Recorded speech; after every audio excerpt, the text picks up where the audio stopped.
Eberechi Eze remains a primary target for Arsenal in this transfer window. Internal discussions are continuing at Arsenal over what their next steps are going to be, because the deal to bring in Eberechi Eze would require the triggering of a release clause. His release clause is £60 million plus £8 million in performance-related add-ons, which in total is £68 million. So if they were to meet that release clause, they can speak to Eze if Eze wanted to speak to Arsenal. However, if they want to negotiate on that release clause, then they would have to ask Crystal Palace for permission to speak to Eberechi Eze. Now, when you negotiate a release clause, some people immediately think it would mean trying to lower that value. Sometimes it can mean actually paying more than the release clause in return for favourable payment terms. But that is for down the line. At the moment, he remains a priority target for us. Now with Eberechi Eze, where are we at with this one? Yeah, look, first of all, Arsenal, yes, as you mentioned, busy in the market so far. 6 players already they've brought in. Victor Gyökeres, the latest of which joining the likes of Martin Zubimendi, Christian Norgard, Christian Mosquera, Kepa Arrizabalaga, Noni Madueke.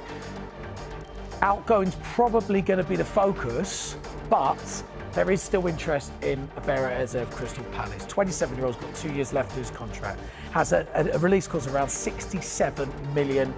Now, Arsenal are in talks with his representatives at this stage, so they've opened dialogue and they understand that the player is keen for the move. He would accept that move, but at the moment there's no claim on Arsenal, because in the next 24 hours the release clause of Eberechi Eze will expire.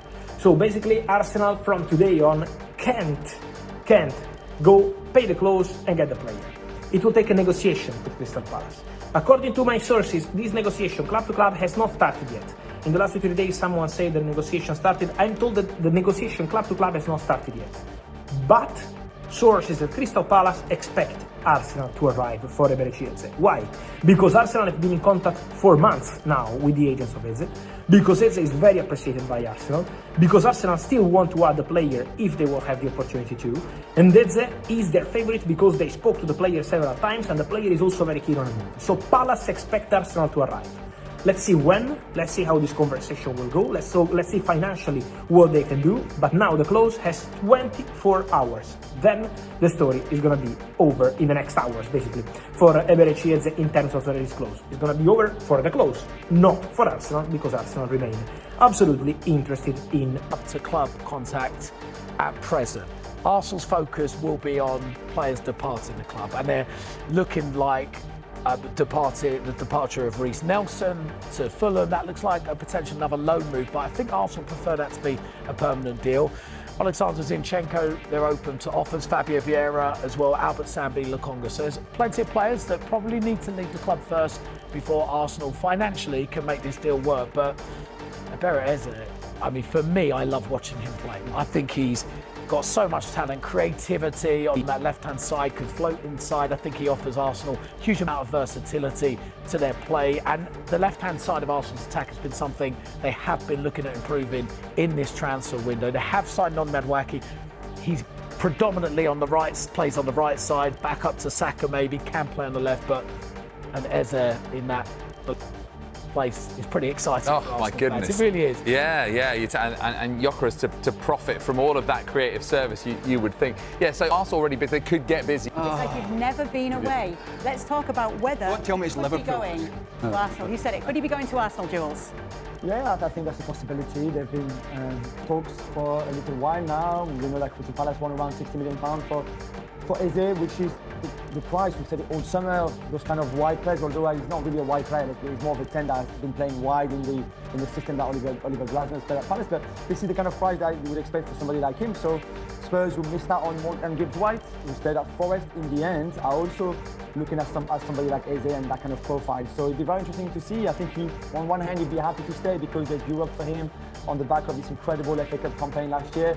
And I think on the other hand, he feels it's the right time for him to go to something bigger, to Palace, where the club was great for him, obviously giving him his chance in the Premier League, but it's probably too big for them now. So it'd be very interesting to see the next, like Craig said, the next few days, to see if he's there when they play the competition at Wembley now in 10 days' time, or if he's nearing to a move somewhere. And if Arsenal do this, Jules, would this be it would be a close shop? The money spent, they're all set for the season, or would they be looking to do anything if we got Eze late into the transfer window?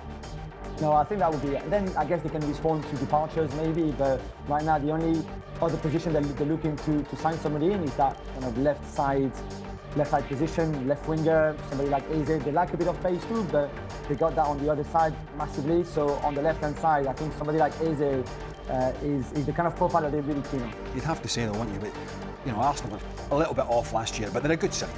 They're a good side. We know that.